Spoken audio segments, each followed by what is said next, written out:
Hoy vamos a iniciar el curso sobre el matrimonio y la familia. Y quiero darles la tarea, pero esta vez tiene dos partes. Una parte más dura, más difícil. La primera es, como siempre, oren unos 15 minutos extra por la clase, porque sí, como siempre, podemos darles información, sí, el Señor fortalece el cuerpo físico, pero no podemos darles revelación, ni el espíritu de revelación, ni la unción, la palabra ungida, a menos que el Señor fortalezca el espíritu. Entonces oren que el Señor nos hable y que estas cosas sean grabadas en nuestros corazones. Pero la segunda parte de su tarea es memorizar Efesios 5:21 hasta 6:10. Memorizar 5:21 de Efesios hasta el capítulo 6 y el verso 10. No es mucho. En algunos cursos de la Biblia, los niños pequeños memorizan capítulos enteros. No es tan difícil, es muy importante hacerlo también. Ahora, algunos dirían, hay un curso sobre el matrimonio y familia y ni estoy casado. Y no hay candidatos.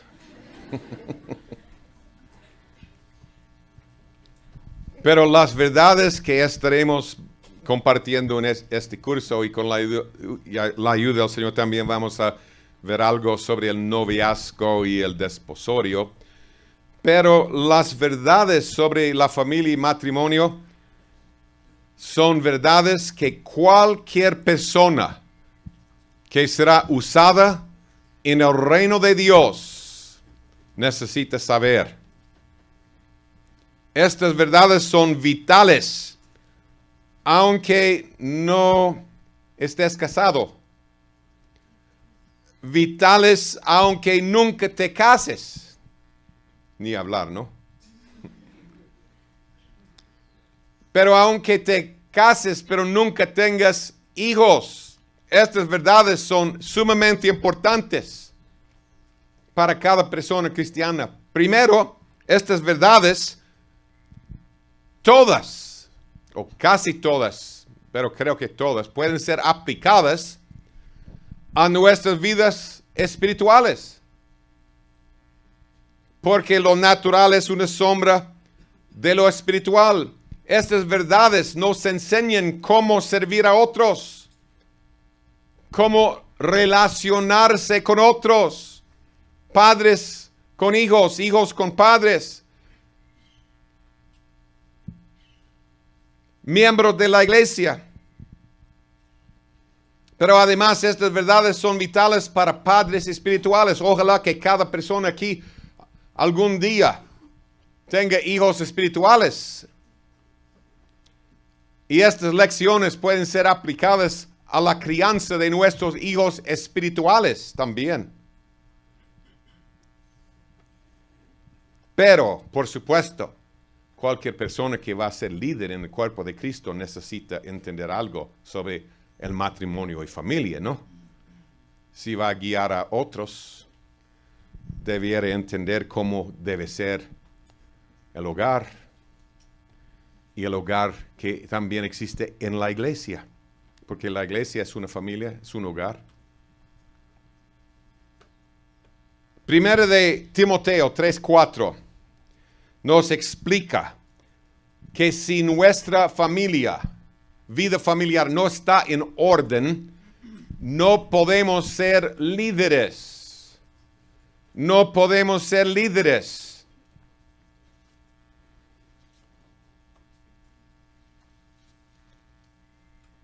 Una tragedia que sucedió hace años. Yo he hablado muchas veces de la iglesia que existía hace 40 años y que casi nada es semejante a la iglesia, entre comillas, que existe hoy.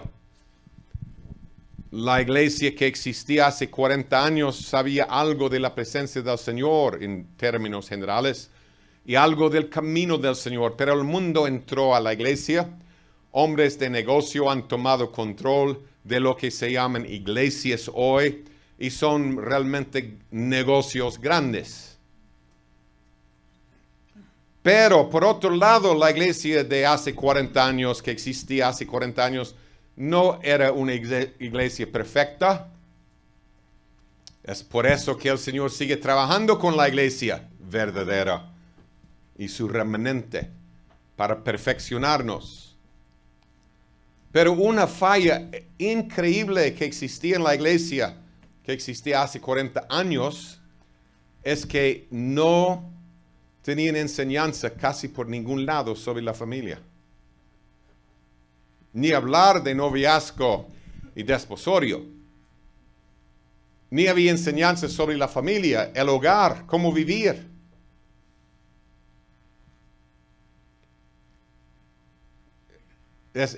Fue trágico. Y hermanos del sonido, hay mucho eco aquí.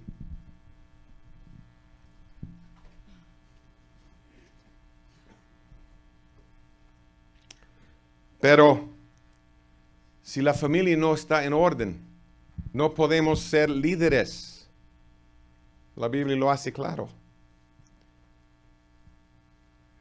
En el transcurso de los años, aquí en la iglesia local, gracias a Dios por la pura misericordia de Dios, no hemos tenido mucha división. Hay muchas iglesias donde los pastores, y yo he hablado con pastores que me lo han dicho, que su iglesia, 20% de la gente de su iglesia sale cada año y un 20% de la congregación siempre es nuevo. Entonces cada año es casi una iglesia diferente, en muchos casos. Gracias a Dios que eso no ha sucedido aquí, pero quiero decirles algo, un secreto del cual estoy bastante enterado. Y es que de aquellos que han salido, muchos salieron por una razón sencilla. Su familia está en desorden.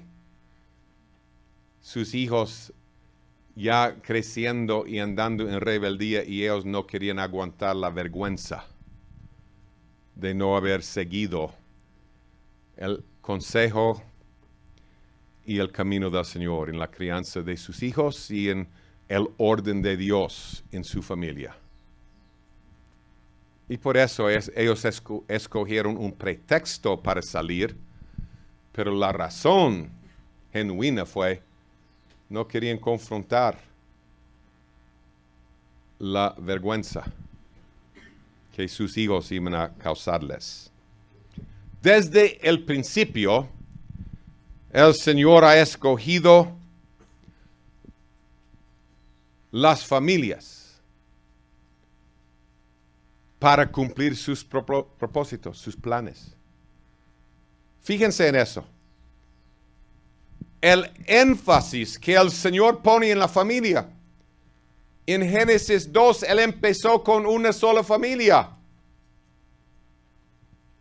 En Amós 3, 1 y 2, dice, oíd esta palabra que ha hablado Jehová contra vosotros, hijos de Israel, contra toda la familia que hice subir de la tierra de Egipto.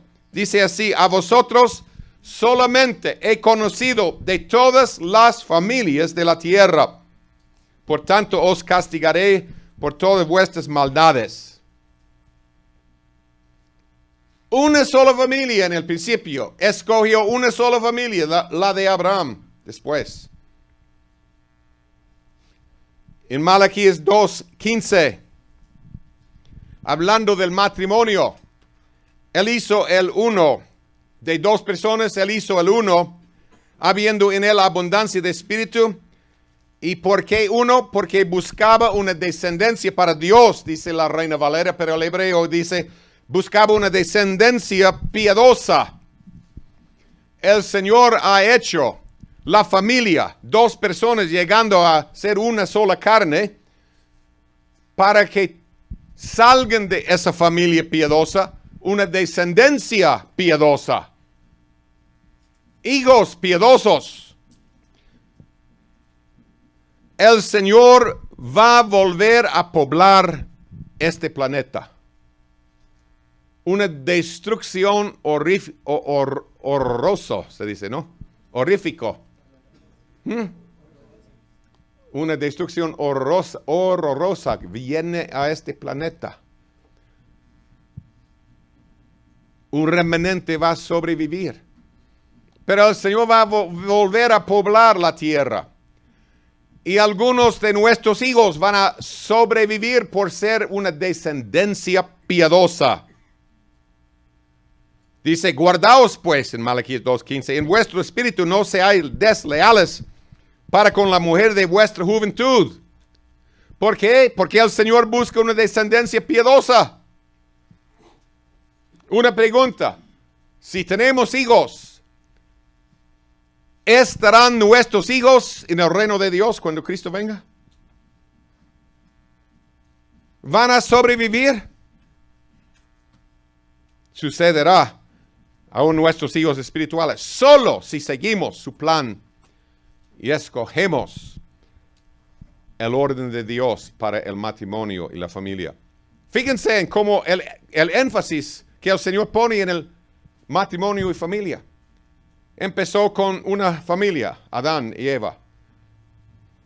Después destruyó toda la tierra, menos una familia, la de Noé. Va a ser otra vez como en el fin, como en el día de Noé, dice Cristo, así será el fin. Él va a destruir a todos, menos la familia de nuestro Noé celestial, el capitán del arca. Él va a destruir a todos, menos la familia de Abraham, los descendientes de Abraham. Y va a volver a poblar esta tierra con una descendencia piadosa que conozca a su Dios. Amén. Para sobrevivir es urgente que conozcamos el camino del Señor como niños, hijos, jóvenes, adultos, miembros de la iglesia, lo que sea. Fíjense en el énfasis que el Señor pone en la familia y la crianza de hijos en la vida de Abraham. Génesis 18-19. Este es un verso que me impacta. De veras, cada vez que la leo en mi lectura. Pero de veras me impacta.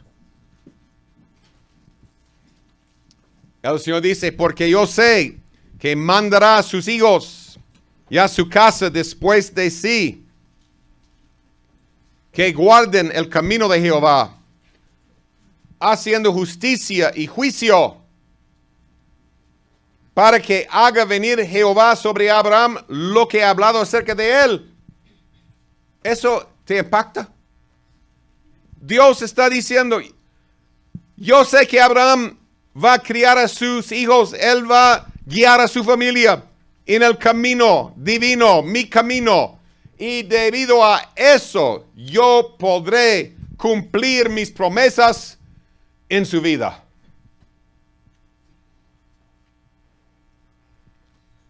O sea, el mero futuro de Abraham dependía de escoger el camino del Señor para su familia, para su matrimonio, para su hogar.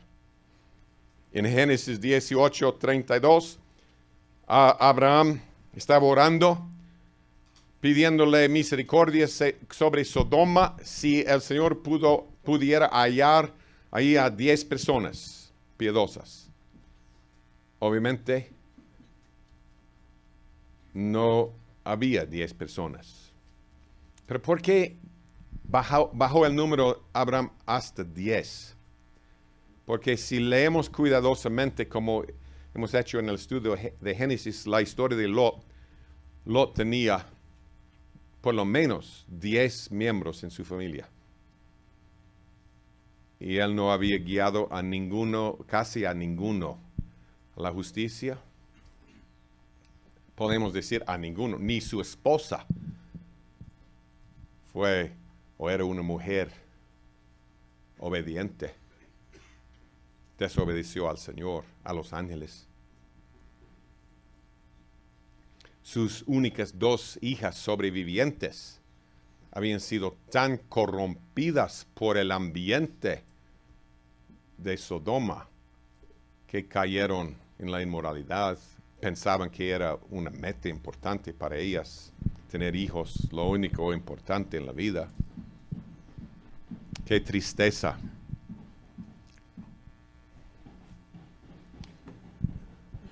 Éxodo 12, verso 2, fue un cordero por familia en la Pascua. Otra vez enfatizando la vida familiar. En Números 16, 31 a 33, familias enteras descendieron vivos al abismo, las familias de Datán y Abiram, porque sus familias estaban fuera de orden. En Josué 7, 24 a 25, toda la casa de Acán fue destruida. Pero imagínense, el Señor escogió a una sola familia, la de David, para traer al Salvador al mundo. Por eso Jesús es llamado el Hijo de David. En Hechos 16, 31, el carcelero y su familia fueron rescatados, salvos. El Señor tocó su familia.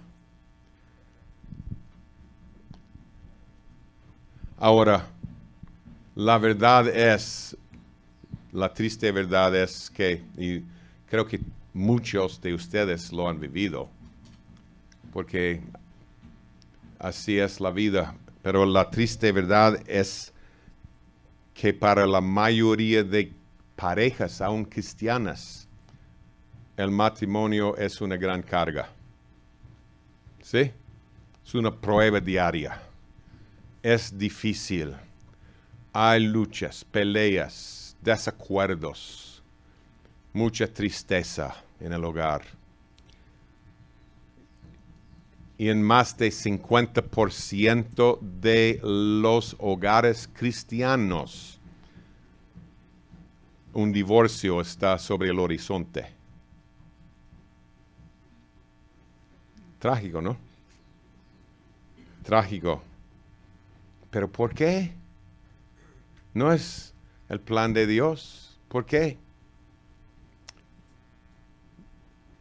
Bueno, una razón clara es que si nosotros tratáramos nuestro vehículo, un carro, si tenemos uno, si lo cuidáramos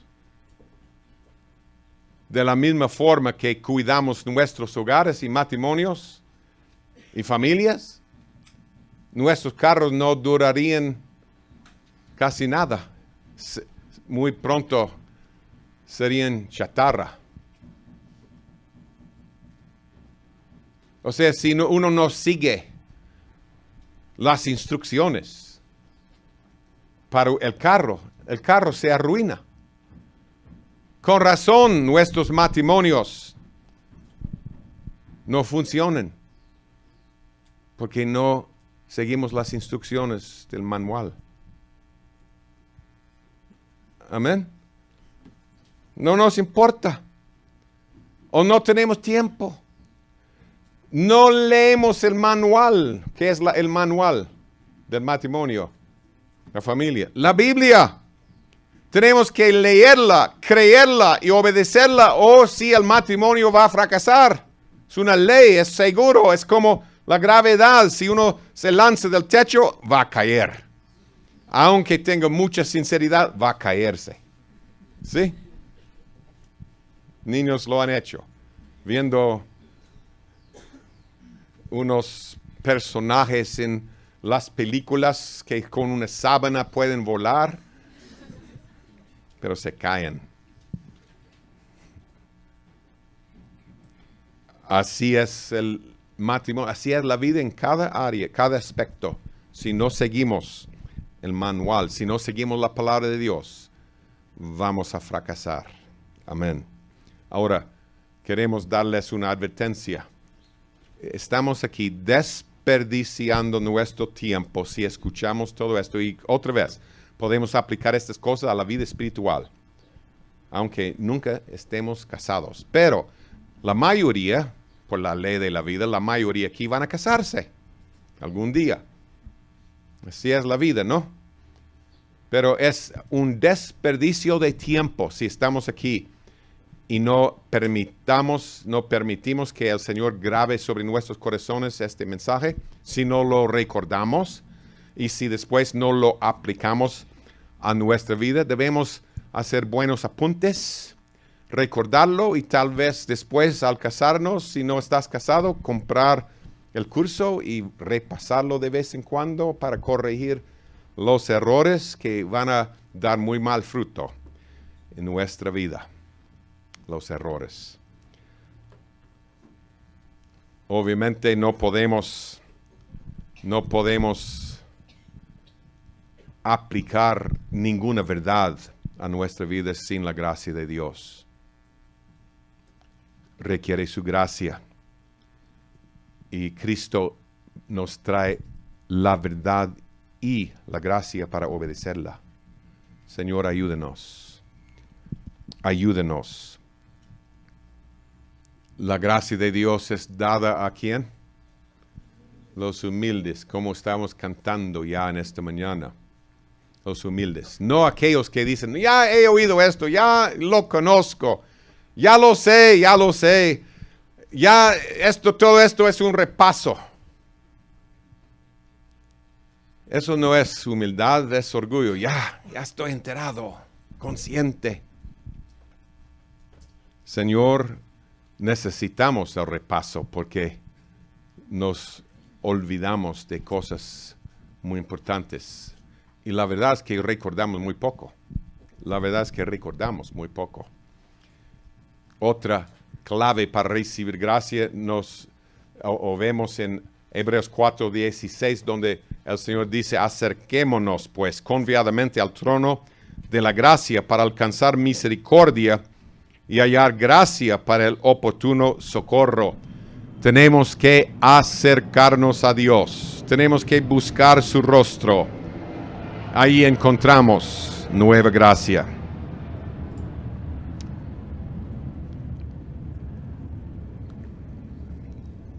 Quiero darles una advertencia pequeña.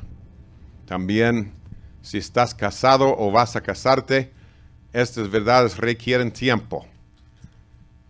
Como hemos oído seguramente, ¿cuál es la distancia más larga en el universo? Entre la cabeza y el corazón. Podemos saber las cosas, pero llegar a vivirlas, eso requiere tiempo. Su gracia y el tiempo para crecer.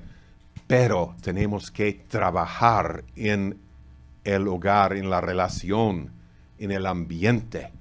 No solo dice, no, pero algún año el Señor va a cumplir en mí estas cosas. No, tenemos que esforzarnos. Ahora, creo que la mayoría aquí saben que hay muchos libros hoy en día en la iglesia, libros cristianos sobre la guerra espiritual. ¿Sí o no? La guerra espiritual es un tema muy popular hoy en día en las iglesias. La guerra espiritual. Están luchando en contra de los demonios y ángeles caídos, ganando la victoria, reclamando las promesas y gritando el nombre de Jesús. Y con sus familias muchas veces en desorden total. Fíjense en lo que Pablo nos dice. Por esto quiero que memoricen Es una de las razones por las cuales yo quiero que memoricen este pasaje. En Efesios 6, 10 a 11, dice, por lo demás, hermanos míos, por lo demás, vestíos de toda la armadura de Dios. O sea, para pelear contra las potestades en los lugares celestiales y principados. Pero ¿qué quiere decir por lo demás?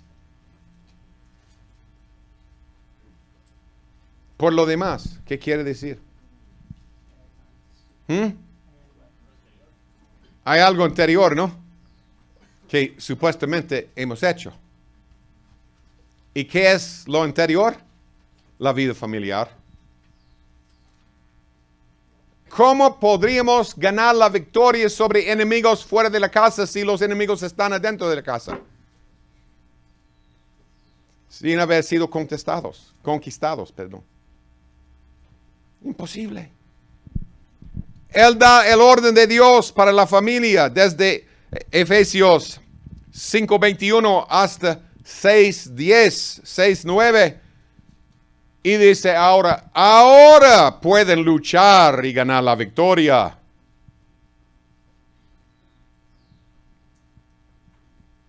Y la última parte de la armadura, que a veces es ignorada, es orad sin cesar, orando. Pero fíjense, o sea, es parte de las armas espirituales, la oración, ¿sí?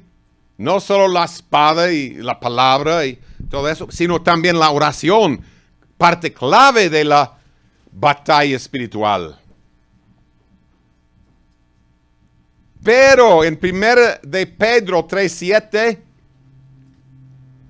las oraciones nuestras serán estorbadas si la vida familiar no está en orden. Otra vez vemos lo mismo. Primero, el hogar tiene que estar en orden. Primero tenemos que conquistar los enemigos en el hogar. Primero, tener el hogar siguiendo al Señor para ser líderes en la iglesia y para conquistar y para pelear afuera contra los enemigos del Señor.